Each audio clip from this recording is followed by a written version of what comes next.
என் தலைவர் விஜய் அவர்கள் ஒரு தவறான ஒரு முன்னுதாரணமாக வந்து நாளைய இளைஞர்களுக்கு இருந்துடக்கூடாது. இந்த வாரத்திலேயே வந்துட்டு யார் ஒரு நடிகையை சம்மந்தப்படுத்தி சொன்னாரோ அதே நடிகையை கூட்டிகிட்டு போயிட்டு ஒரு ஃபங்க்ஷன் அட்டன் பண்ணுறது very bad example for the youngsters. மக்கள் வந்து முட்டாள் இல்லை. இதெல்லாம் பார்த்துட்டு வேடிக்கை பார்க்குறதுக்கு என்னால் முடியாது.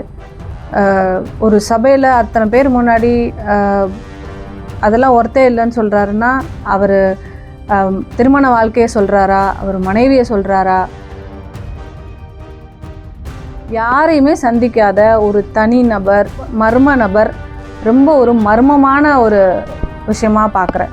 தாவேக கட்சியில் இருக்கீங்க, மகளிர் தினத்தை முன்னிட்டு விஜய் சம்பந்தமாக ஒரு அறிக்கை விட்டுருக்கீங்க, அதை எப்படி பார்க்குறீங்க? மகளிர் தினத்தை முன்னிட்டு மகளிருக்கான மரியாதை எல்லாருக்கும் கிடைக்கணும். மரியாதைன்றது வந்து நம்ம கலாச்சாரத்தோடு ஒன்றிய ஒன்று. அப்படிங்கும்போது தாவேகா அப்படின்ற ஒரு கட்சி ஒன்று, அந்த கட்சியில் வந்து தலைவர் அவர்கள், நானும் இணைஞ்சு அதில் பயணிச்சிட்ருக்கேன். அப்போது நம்ம கண்ணெதிர ஒருத்தர் மகளிருக்கான திட்டங்கள் நிறையா அறிவிக்கிறாரு, சந்தோஷம். அதில் மட்டும் சந்தோஷம் அடைய முடியல. லைக் அவரோட பர்சனல் விஷயம், இது வரைக்கும் அவர் ஜனநாயகன் படம் ரிலீஸை பற்றியோ இல்லை அவர் அலையன்ஸை பற்றியோ எந்த ஒரு கரூர் இஷ்யூவை பற்றியோ எந்த ஒரு இஷ்யூவையும் அவர் இது வரைக்கும் வெளியே வந்து அதை அட்ரஸ் பண்ணி பேசினதில்லை. முதல் முறையாக அவரோட ஃபேமிலி இஷ்யூன்னு சொல்லிட்டு அதை பற்றி பேசி, இது யாரும் கவலைப்பட வேண்டாம், நீங்கள் வருத்தப்படுறது எனக்கு வருத்தமாக இருக்குது அப்படின்னு சொல்லியிருந்தார். சந்தோஷம். ஆனால் அதோடு சேர்த்து அதெல்லாம் ஒர்த்தே இல்லை அப்படின்னு அவர் சொன்னார். அந்த ஒரு வார்த்தை மிகப்பெரிய தாக்கத்தை ஏற்படுத்துச்சு.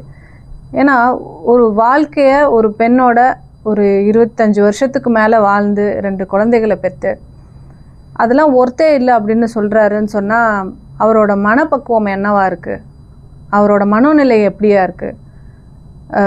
ஒரு சபையில் அத்தனை பேர் முன்னாடி அதெல்லாம் ஒர்த்தே இல்லைன்னு சொல்கிறாருன்னா அவர் திருமண வாழ்க்கையை சொல்கிறாரா, அவர் மனைவியை சொல்கிறாரா, இத்தனை வருஷம் அவர் இது பண்ணதை அவரோட வாழ்க்கை பயணத்தை சொல்கிறாரா, இல்லை அதுக்காக நீங்கள் கொடுக்குற டைமை சொல்கிறாரா? எதுவாக இருந்தாலுமே ஒர்த்தே இல்லை அப்படின்ற வார்த்தை அவரோட, அதுவும் அந்த சென்சிட்டிவான ஒரு திருமண வாழ்க்கையோட பந்தத்தை குறிப்பிடும்போது அது வருத்தத்தை கொடுத்தது. அதை கேட்கணும்னு நினைக்கிறேன் நான். ஏன்னா நம்ம கூட இருக்க நண்பர்களோ யாரோ ஒரு தப்பு பண்ணுறாங்க, ஒரு தவறான வழியில் போகிறாங்கன்னா கண்டிப்பாக நம்ம சொல்லுவோம்ல, தப்பு பண்ணுற இப்படி பேசாதான்னு சொல்லுவோம். ஸோ அதே தான் நானும் நினைக்கிறேன். நம் தலைவர் என் தலைவர் விஜய் அவர்கள் ஒரு தவறான ஒரு முன்னுதாரணமாக வந்து நாளைய இளைஞர்களுக்கு இருந்துடக்கூடாது. இன்றைக்கி இருக்கிற ஜென்சி கிட்ஸ் வந்து அவர் என்ன சொன்னாலும் ட்ரெண்ட் பண்ணுறாங்க. வாட் ப்ரோ, ராங் ப்ரோ அப்படின்னா அது ட்ரெண்டிங். ஸ்டாலின் அங்கிள் அப்படின்னு சொன்னால் எல்லாருக்கும் ஸ்டாலின் அங்கிள் ஆயிடுறாரு. ஸோ அவர் வந்து ஒரு நல்ல ரோல் மாடலாக இருக்கணும்னு நான் நினைக்கிறேன். நான் விரும்புகிறது அதுதான். அரசியல் கட்சி ஆரம்பித்து இளைஞர்களை அரசியல் படுத்தினது வரைக்கும் சூப்பர். பட் ஆனால் அது கரெக்டான முறையில் கொண்டு போய் சேர்க்கணும். ஆரம்பம் நல்லா இருக்குது, ஆனால் அது கடைசியில் கொண்டு போகும்போது வேறு எதுலையோ விட்டு, கரூர் சம்பவத்துலலாம் வந்துட்டு மக்களை கூப்பிட்டு ஆறுதல் தெரிவிக்கிறது அது ஒரு ட்ரெண்ட் செட்டிங்காக தான் இருந்தது. இது வரைக்கும் தமிழகம் இல்லை, எந்த உலக வரலாற்றுலேயே அந்த மாதிரி ஒரு விஷயம் நடந்தது கிடையாது. நான் கூட அதுக்கு சப்போர்ட் தான் பண்ணேன். ஏன்னா அவர் போனால் மேற்கொண்டு சில அசம்பாவிதங்கள் நடக்கிறதுக்கான வாய்ப்புகள் உண்டு. அதனால் அது ஏற்றுக்கொள்ளப்பட்டது. மக்கள் அவர் மேலே உள்ள அன்பினால் அதை ஏற்றுக்கிட்டாங்க. அதெல்லாம் ஆதரித்ததுனால இன்றைக்கி கல்யாணத்துக்கு ஒரு பெண்ணை கூட்டிகிட்டு வர்றது, ஒரு நடிகையை கூட்டிகிட்டு வர்றது ஒரு பேட் ட்ரெண்ட் செட்டிங்காக எனக்கு தெரியுது. நாளைக்கு இளைஞர்கள் நம்மளும் திருமணத்துக்கு பின்னாடி யாரை வேணாலும் கல்யாணத்துக்கு கூட்டிகிட்டு வருவோம். அது ஃப்ரெண்ட்லியாக கூட்டிகிட்டு வர்றதுல என்ன இருக்குது, ஃப்ரெண்ட்ஸாக வரலாமே அப்படின்னு நம்ம கட்சிக்காரங்களே வந்து நிறைய பேர் சொல்கிறாங்க. லைக் ஃப்ரெண்ட்ஸை அவங்க தோலா பாட்டெல்லாம் போட்டு ட்ரோல்ஸ் பண்ணுறாங்க. நிறைய அந்த ஃப்ரெண்ட்ஷிப்கான சாங்ஸ் எல்லாம் போட்டு பண்ணுறாங்க. ஃப்ரெண்ட்ஷிப்கான பாட்டு இது வரைக்கும் ஷூட்டிங் ஸ்பாட்டில் நிறையா எடுத்து பண்ணியிருக்கலாம், அந்த மாதிரி நடந்திருக்கலாம். ஷூட்டிங் நடக்கும்போது எங்கேயாவது பக்கத்தில் ஷாப்பிங் போய் ஏதாவது வீடியோஸ் வந்திருந்தால் இது யாரும் கேள்விக்கான விஷயமா இருக்காது. மனைவி ஒரு விவாகரத்து கோரி கோர்ட்டில் நோட்டீஸ் அனுப்பின அந்த வாரத்திலேயே வந்துட்டு யார் ஒரு நடிகையை சம்மந்தப்படுத்தி சொன்னாரோ அதே நடிகையை கூட்டிகிட்டு போயிட்டு ஒரு ஃபங்க்ஷன் அட்டன் பண்ணுறது very bad example for the youngsters. மக்கள் வந்து முட்டாள் இல்லை. இதெல்லாம் பார்த்துட்டு வேடிக்கை பார்க்குறதுக்கு என்னால் முடியாது. ஸோ இது ஏற்றுக்கிட்டாலும் சரி ஏற்றுக்காட்டாலும் சரி ஜனநாயக நாட்டில் என்னோடய கருத்தை முன்வைக்கிறது தவறு இல்லைன்னு நான் நினைக்கிறேன். அதனால் இது தவறு அப்படிங்கிறத நான் வெளிப்படையாக சொல்கிறேன். இதெல்லாம் வந்து பார்த்திங்கன்னு சொன்னால் இப்போ ரீசெண்ட் டேஸில் தான் வந்து இதெல்லாம் டெவலப் ஆகுது. லைக் ஜெயமுறை தான் ஆரம்பிச்சுட்டார். அவர் தான் ஆரம்பிச்சுட்டார். அவர் வந்து என்ன வேணாலும் பண்ணலாங்க. அவருக்கு நோக்கம் வந்து சம்பாதிக்கணும், பெரிய லீடர் ஆகணும் அப்படின்லாம் கிடையாது. அவர் நோக்கம் வந்து அவர் மனைவியை வெறுப்பேற்றணும். அது மட்டும்தான் அவரோட நோக்கமாக இருக்குது. அதனால அவர் என்ன பண்ணாலும் அது பெரிய பேசு பொருள் கிடையாது. அவர் பண்ணுறது ஒரு நியூஸ் ஆகும், என்னன்னா 4 காசிப் ஆகும், அவ்வளோதான். அது அவர் மனைவி வேணால் பாதிக்கும், மக்களை பாதிக்காது. பட் இவர் வந்து ஒரு லீடராக ஃபார்ம் ஆகுறாரு. ஒரு லீடராக வரணும், நாளைய தமிழ்நாடு அவர் கையில் கொடுக்கணும், ஒரு சிஎம்மாக உட்காரணும்னு எதிர்பார்க்கும்போது ட்வின்னிங் பண்ணிட்டு வர்றது,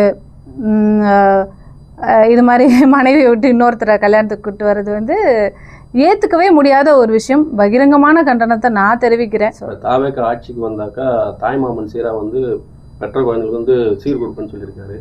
அதில் வந்து நீங்கள் வந்து குடும்பம் குழந்தைகளை பார்க்காதது இது எப்படி செய்யலாம்னு சொல்லி நீங்கள் ஒரு பாயிண்ட்டை சொல்லியிருக்கீங்க. அது எப்படி பார்க்குறீங்க? அதுதான், ஏன்னா அவரோட பையன் இன்றைக்கி வந்து வாய்ப்புக்காக வேறு ஒரு ப்ரொடக்ஷனில் போய் நின்று சினிமா பண்ணிகிட்ருக்காரு. சுயமாக வரணும், தனித்துவமாக காட்டி வரணும், தன்னோட சொந்த முயற்சியில் வரணும்னு பண்ணுறாரு. அவரோட பொண்ணு ஏதோ ஹாஸ்டலில் இருக்காங்கன்னு சொல்கிறாங்க. ஒரு பெரிய மர்மமான விஷயம் என்னென்னா, எல்லா லீடர் மட்டும் இல்லை, யாரையுமே இன்றைக்கி நீங்கள் யாரை எடுத்தாலும் சரி இவர் ஒரு மர்மமான மனிதர்னு சொல்ல முடியாது. உங்கள் பின்னாடி ஃபாலோ பண்ணி வந்தால் உங்கள் வீடு இருக்கும், உங்கள் வீட்டுக்குள்ளேருந்து 2 பேர் வெளியே வருவாங்க, உங்கள் ஒய்ஃப் வருவாங்க, தம்பி வருவாங்க, தங்கச்சி அம்மா வருவாங்க, சார் இவர் பசங்களை ஸ்கூலுக்கு கூப்பிட்டு போவாங்க. இந்த மாதிரி அவங்களோட ரொட்டீன் என்னன்னு தெரிஞ்சுக்க முடியும். ஸோ இவங்க ஃபேமிலி தான், இவங்களோட ரொட்டீன் இதுதான் தெரிஞ்சுக்க முடியும். ஒரு மர்மமான முறையில் வாழ்ந்துட்டுருக்காரு. அவருக்கு சுற்றி ஒரு 2 பேர் இருக்காங்க, அவ்வளோதான். அவர் சுற்றி இருக்க 2 பேரும் வந்து யாருமே ரீச் பண்ண முடியாது. அந்த 2 பேரும் வெளியே சொல்கிறதுக்கு இல்லை, அப்படி ஒரு சூழ்நிலையில் அவர் இருக்கார். அவர் சுற்றி குடும்பம் யாருமே இல்லை, தாய் இல்லை, தகப்பன் இல்லை, அவங்கெல்லாம் கண்ணீர் வடிக்காத நாள் இல்லை, அவ்வளோ நிறைய வருத்தத்தில் இருக்காங்க. மனைவி மக்களும் இல்லை. அப்படிங்கும்போது சரி ஓகே, பீப்புளோட இன்ட்ராக்ட் பண்ணவாது டெய்லி வருவாரானா அதுவும் கிடையாது. கேரவன்லேயே தான் இருக்கார், வராரு. சரி பீப்புளோட தான் வர முடியாது, அதுக்கெலாம் டைம் ஆகும், நிர்வாகிகளையாவது சந்திப்பார் அப்படின்னு பார்த்தா யாரையுமே சந்திக்காத ஒரு தனி நபர், ஒரு மர்ம நபர். ரொம்ப ஒரு மர்மமான ஒரு விஷயமா பார்க்குறேன். அரசியல் வாழ்க்கை பொது வாழ்க்கை எல்லாம் ஒன்றாடு. இப்போது இது ஒரு தனிப்பட்ட விஷயம் அப்படின்ற மாதிரி சொல்லியிருக்காரு. அதை எப்படி பார்க்குறீங்க? எது தனிப்பட்ட விஷயம்? இந்த சங்கீதா மனைவி வந்து டைவர்ஸ் கேஸ் வந்து தனிப்பட்ட விஷயம், அது ஒருத்தர் நான் பார்த்துக்கிறேன் அப்படின்ற மாதிரி தொண்டர்களுக்கு சொல்லியிருக்காரு. அது கண்டிப்பாக, அதாவது அவரோட பர்சனல் வாழ்க்கை தனிப்பட்ட விஷயந்தான், அது இல்லைன்னு சொல்லலை. ஆனாலும் அவர் இது ஏன் பேசுகிறாங்க, இது வெறுமனே ஒரு விவாகரத்து விஷயம் அப்படின்னு சொன்னால் இது ஒரு 2 நாள் பேசியிருப்பாங்க, விவாகரத்து சொல்லிட்டாங்க அப்படின்றதோட போயிருக்கோம். அவங்க மனைவி குறிப்பிட்டிருக்கிறது என்ன நான் வாழ வேண்டிய வீட்டுக்குள்ளே என்னை அனுமதிக்கலை, எனக்கு இந்த சென்னையில் நான் ஒரு ஈழத்து பெண், எனக்கு வந்து நான் லண்டன் வாசி, எனக்கு வந்து இந்த சென்னையில் வாழ்கிறதுக்கு எனக்கு வீடு இல்லை அப்படின்னு யார் சொல்கிறா? ஒரு படத்துக்கு 250 கோடி வாங்கி இத்தனை கோடிகள் சம்பாரித்து தான் ராஜா மாதிரி ஒரு வாழ்க்கை வாழ்ந்துட்டுருக்காரு, கப்பல் மாதிரி ஒரு காரில் போகிறாரு, ஒரு ராஜபோக வாழ்க்கை வாழ்ந்துட்டு இருக்க ஒருத்தரோட மனைவி சொல்கிறாங்கங்கும் போது, தன்னோட மனைவியோட நிலைமை இப்படி இருக்கும்போது இவர் எப்படி வந்து மக்களை காப்பாற்றுவாருன்ற நம்பிக்கைப்படுறது. மனைவி சொல்கிறது பொய், அவங்கள திமுக இயக்குது, அவங்கள இந்த கட்சி இயக்குது, அந்த கட்சி இயக்குது, இப்படி நிறைய சொல்கிறாங்க. எப்படிங்க ஒருத்தர் மனைவியை இன்னொருத்தர் இயக்க முடியும்? அதாவது இத்தனை நாள் ஒரு விஷயத்துக்கு பழி போடுறோம், இது இந்த கட்சியில் நடந்தது, இது திமுக பண்ணுச்சு, அது அதிமுக பண்ணுச்சு அப்படின்றது வேற. பட் தன் மனைவி தான் வீட்டுக்குள்ளே உங்கள் கூட 25 வருஷம் வாழ்ந்த மனைவியை வந்து இன்னொரு கட்சி இயக்குது அப்படிங்கிறது வந்து ஏற்றுக்க முடியாத ஒரு பொய். இதெல்லாம் தான் கொஞ்சம் ஏற்றுக்க முடியல, மர்மமாகவும் இருக்குது. தவிர்க்க முடியாத தம்ப்நெயில்ஸ், கலக்கலான கண்டென்ட்ஸ், சினிமாவும் சீரியஸ் பிரச்சனைகளும், பல வருடங்கள் இடைவெளிக்கு பிறகு இந்த படத்துல ஒரு கலகலப்பும் கைகலப்பும். Me too, love you. Thank you so much. Mass ஏத்துறது போயிட்டே தான் இருக்காரே தவிர பிரேக்கே இல்லாமல் பிரேக்கிங் நியூஸ் சொல்லும் தந்தி டிவி ஆப். இன்ஸ்டா தலைமுறை வரை இறங்கி அடிக்கும் தந்தி டிவியின் டிஜிட்டல் எக்ஸ்க்ளூசிவ். அது தண்ணிக்குள்ள போகும்போது ஹேங் ஆயிடுச்சு. உங்களுக்கு விஜய் சார் எந்த அளவுக்கு ரொம்ப பிடிக்கும்? Of course, Malayalis are huge Vijay sir fans. ரெண்டு பேருமே ரொம்ப பிடிக்கும் எனக்கு. தந்தி டிவி ஆப்பை இலவசமா டவுன்லோட் செய்யுங்க. ஃபாலோ பண்ணுங்க, சப்ஸ்கிரைப் பண்ணுங்க, என்ஜாய் பண்ணுங்க.